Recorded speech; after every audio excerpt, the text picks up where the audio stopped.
Yo, back again. Thank you for tuning in. Okay, so I'm still doing the Q&A long form. I'm kind of digging it. I hope you guys like it as well. I appreciate y'all coming today to check out this video. Okay, first question. What advice do you have on cybersecurity? Okay. This doesn't really matter because I'm really hacked, but this is what I personally do. Okay, first, Daniel Levitian, Organized Mind, he gives some excellent tips. Tools for Titans, Tim Ferriss' book, gives some excellent tips. He taught me the longer the password, the better. You know, if you have a short password, password cracking software can crack it in like 3 minutes not 3 minutes, 3 days, as opposed to a long password, it can take like 100 days. So you need to constantly update your passwords. Avoid dumb stuff like putting a 0 where an O is. I personally, I'm not going to tell you my password, but obviously you can take something like, what I would do is like Slayin' Hose, capital S, capital H, or Rubbin' Bunts, capital R, capital B. And then for the sequence of numbers after that, I take the 7-digit landline that I had as a kid growing up, because that's like an easy number to remember. That's not going to work for every generation, obviously. Or you can, like, you know, because like back in the day, there wasn't cell phones, you know, it was landline, so you knew your friends' phone numbers and stuff like that. So then you can also like add those numbers on to, you know, and then and there's password storing apps, which are a very good option. I don't use them personally because I don't really trust them. I have trust issues, I guess you could say. And, but you don't want the same password for everything either. So what I personally do for, you know, Facebook, FB, you know, it'll be Rubbin' Bunts, 7 digits, then FB for Facebook, the money sign, and then Rubbin' Bunts, 7 digits, IG, money sign for Instagram. You know what I'm saying? Or Rubbin' Bunts, 7 digits, LI, exclamation or money, you know, for LinkedIn, you know? So you want to you don't want to be able to remember it, but you need it to be different. You can't have it the same, okay? So that would be my advice on cybersecurity. Okay, next up, tell us about your failed business, Campaign LLC. Okay, I would be honored. Right, so Campaign LLC was a fundraising business, okay? So let's start with nonprofits, okay? How does a nonprofit operate, okay? Most people don't know this because it's like nonprofit. Who wants to start a nonprofit? Everyone wants to make profit. Who wants to start a business, right? Okay, so nonprofits, they run off of donations and government grants. Okay, and don't take this and just run with it, okay? Do your research, because it's been like 10 years since I've looked into this stuff, okay? So let's take breast cancer awareness, for example. Okay, so a nonprofit, they need to have, from what I remember, they have to have 3 registered agents. And say they get a $1 million donation. They can pocket $850,000, and $150K has to go towards buying pink wristbands for people, breast cancer awareness, you know. So what Campaign LLC it was a fundraising company, and what we would do is, we'll start right here.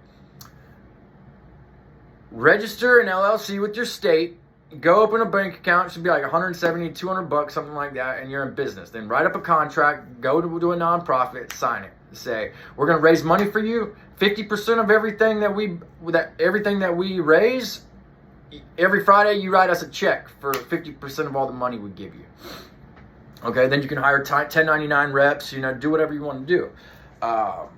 Me personally, I'm not big on 1099, man. I like to, I don't know, I feel weird about people just like running around and like working for me and not making money. It just kind of seems suspect.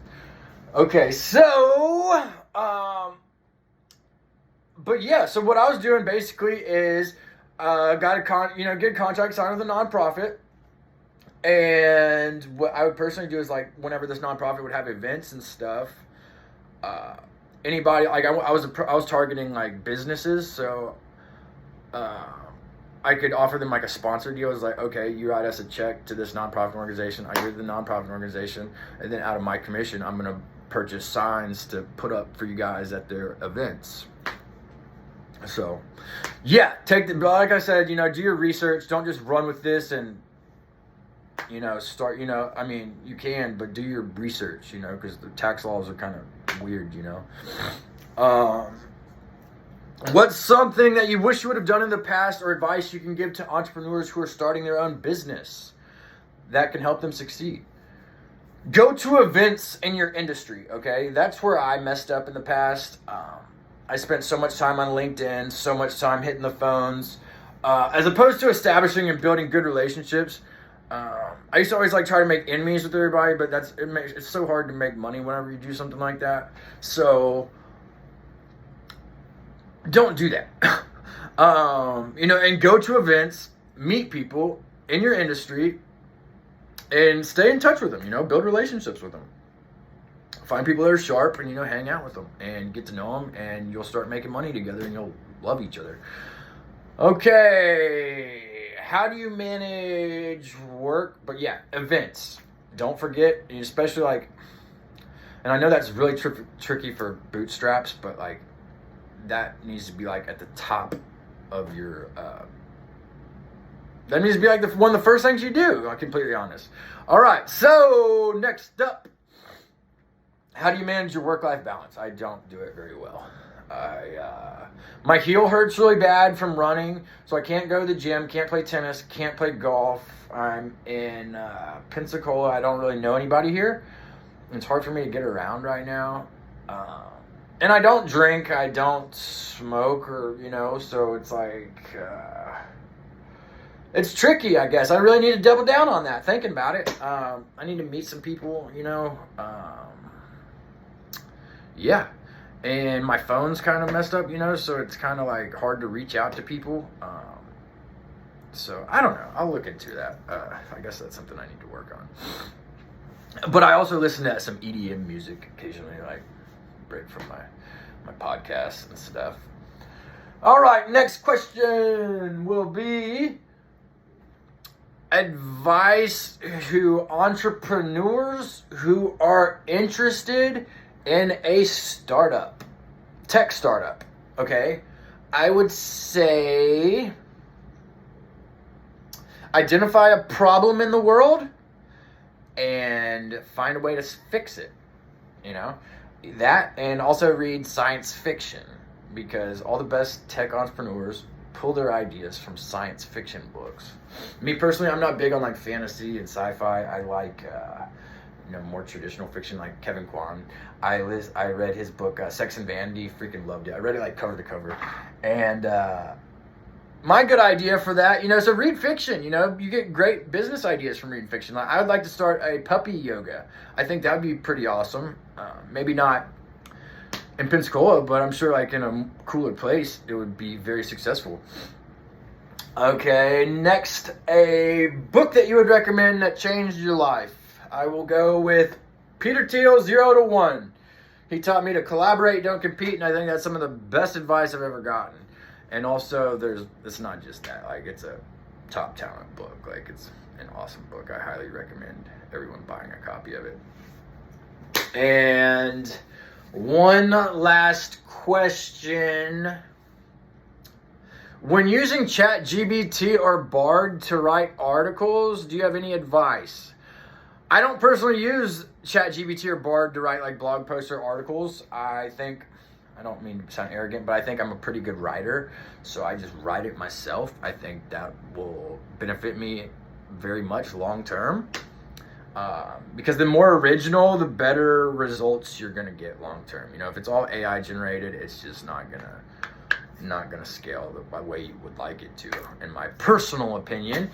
But if you are going to use it, don't just be like, hey, ChatGPT, write me an article. You know, it'll crank something out for you, but that's not the way to do it. If you're going to do it, and I learned this from Neil Patel Marketing School, like Good Looking Out, but it's basically use it to write a paragraph at a time. You know, it's like, write me a paragraph on this. You know,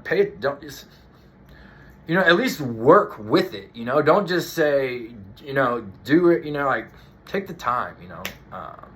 And that's one thing also, like, I've learned from, like, Jeff Bezos, like, chief slowdown officer. Like, in the past, like, I've always just, so now I'm kind of, like, slowing down. Like, today I did a second take, you know. Like, I used to do videos and stuff, and I never even watched myself. I just, like, posted and just, like, you know. So, yeah, you know, and take your time on stuff. And I appreciate you guys taking the time to tune in today. It really means a lot to me. Don't forget to subscribe and share to social media and tell your friends about me. I'd greatly appreciate it. And remember, you can be what you will to be.